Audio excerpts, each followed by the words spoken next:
Hello! Hello guys! Kamusta naman kayo dyan?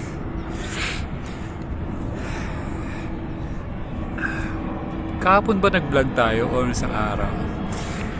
Okay, na isang araw pa. Bago ang lahat, tayo muna ay tawag dyan? Inhale, exhale, inhale, exhale. Laliman nyo yung malalim na malalim. Inhale. Exhale. Inhale. Exhale. Anong meron? Siyempre, nandito tayo sa pababang sunset. Bago yan bumaba ng tuluyan, matatapos natin ating vlog.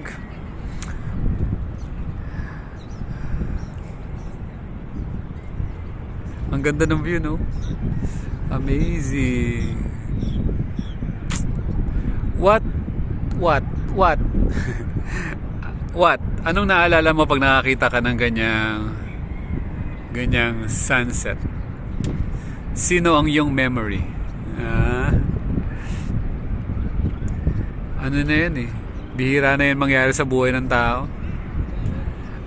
Kaya sagutin mo, baka pwede ka mag-comment. Thank you for watching.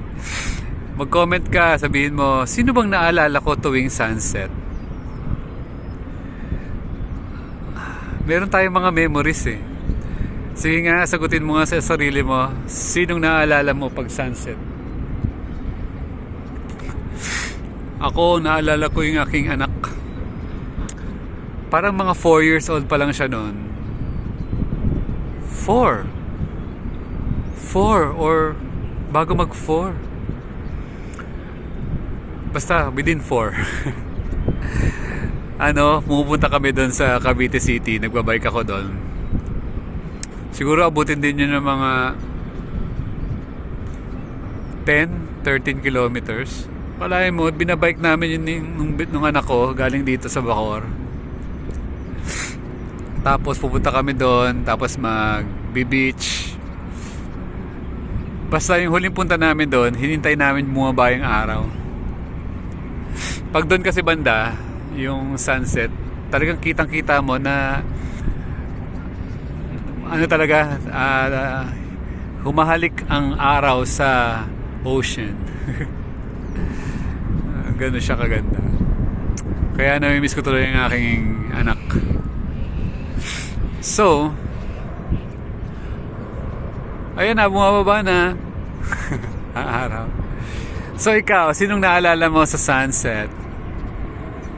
Bihira na kasi makita ang sunset talaga. Lalo na pag masyado kang busy. Lalo na pag nasa loob ka lang ng bahay.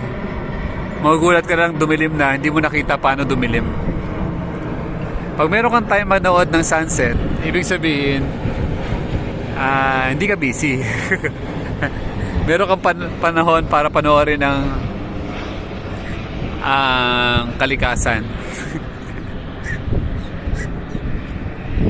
Hey birds!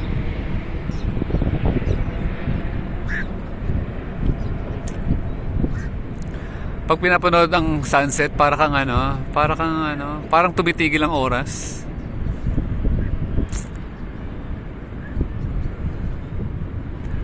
Iba talaga nagagawa ng nature. Yun, advice ko sa'yo, mga bandang mga gatong oras, mga 5:30, labas ka, tingnan mo kung paano lulubog ang araw. Para hindi mo naman na-miss. So, ang pinakamagandang gawin talaga everyday is pagising sa umaga, ma-witness mo kung paano sumikat ang araw. At pagdating sa gabi, ma-witness mo rin yung pagbaba niya. From sunrise to sunset. Sunrise, everyday yan reminder na gumising ka na, maliwanag na eh. Pero everyday may reminder din na sunset. Pag sunset na, dapat nagpapahinga ka na. Nagre-ready ka na ng ng pahinga mo. Kaya ang gagawin ko na lang, kasi sa dami ng ginawa ko today, madami ba? Wala. ay tapusin lahat ng mga dapat gawin within the day. Para pagdating ng sunset, meron kang time manood. Yan oh, pagmasdan mo yung ganyan oh. Ganda-ganda oh. Wow.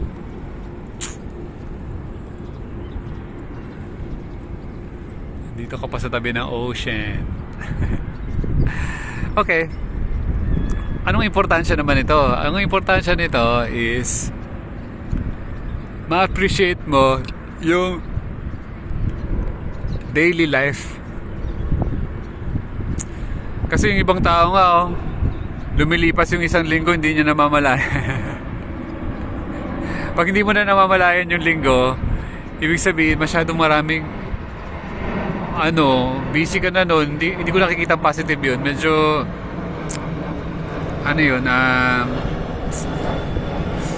baka meron ka namimiss sa buhay kapag lumilipas yung linggo, lumilipas yung buwan, yung taon, wala bang pause. Hindi ka tulad yung ganito, daily. Gawin ko nga to daily. Hindi naman ako talaga everyday motivated pumunta dito. Pero na timing talaga na, okay, I'm done, tapos na ako sa gagawin ko. Lalabas ako, kumain ako konti ng merienda. Yung last meal ko for the day. Kasi, ang last meal ko mga, either within 3, 4, or 5 p.m. Tapos na dapat ako niya ng aking last meal of the day. Dahil po sa ating intermittent fasting. Kumakain lang po tayo tuwing umaga, one time, and isang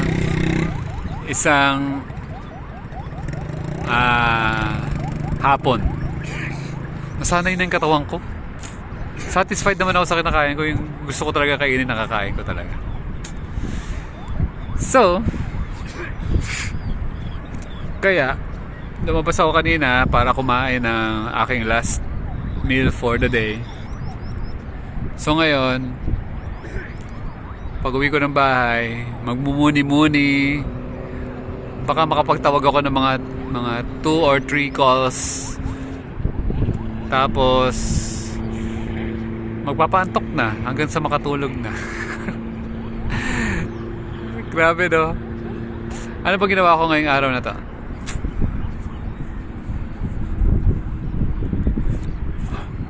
Sa bahay lang. Paggising kaninang umaga, ano ba kinain ko? Kumain din pala ako kanina ng something sweet.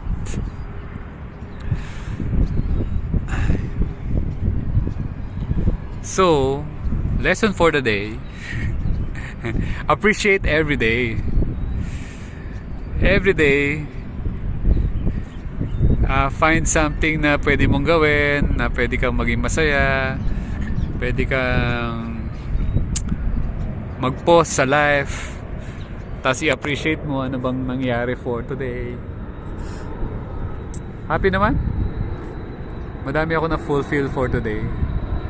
Hey airplane, anong aeroplano to? Ito ay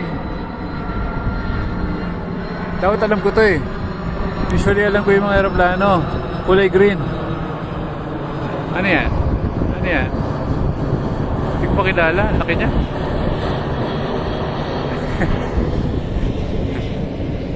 Northwest, di naman siguro. Kulay green eh. Hindi, walang tatak. Ano lang siya, logo. So, hindi ibig sabihin yung parang everyday busy ka is lahat meron ka rin time para mag-relax.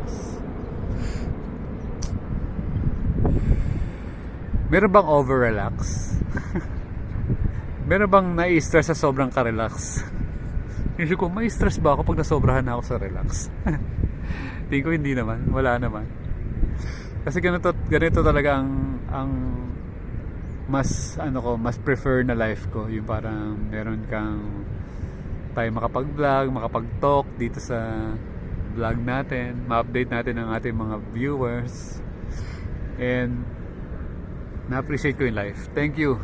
Salamat sa ating creator dahil ginawa niya tong ganitong kaganda na view para sa akin for today. Thank you.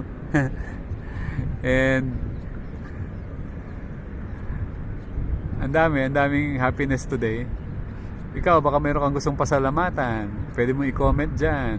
What are you thankful for today? Yung iba, ina-advise nila isulat mo everyday. Meron ako dati dun eh. Isusulat mo pa yung mga, what are you thankful for today?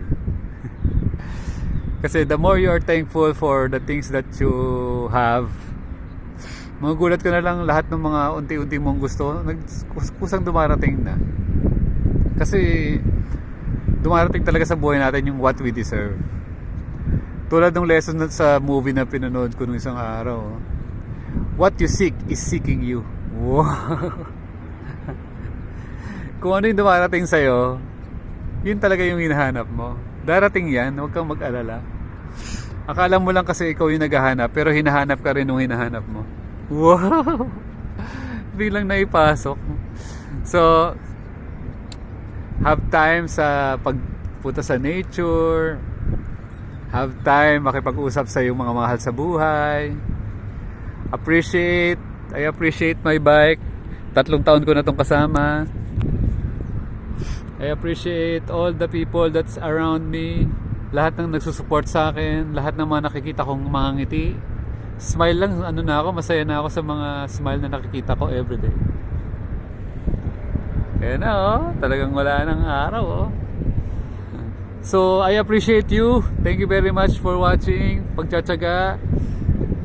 Di mo alam kung ba't ka nanonood, pero siguro something na entertain ka konti at may natutunan kapag nanonood ka ng vlog na to.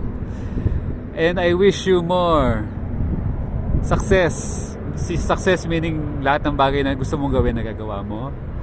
More peace, kapayapaan sa lahat ng iyong iniisip, at kapayapaan din sa iyong puso. Sana magkaroon ka ng maraming blessing at magkaroon ka ng good night rest today. Okay, thank you for watching. I love you all. I miss you all. Shalom.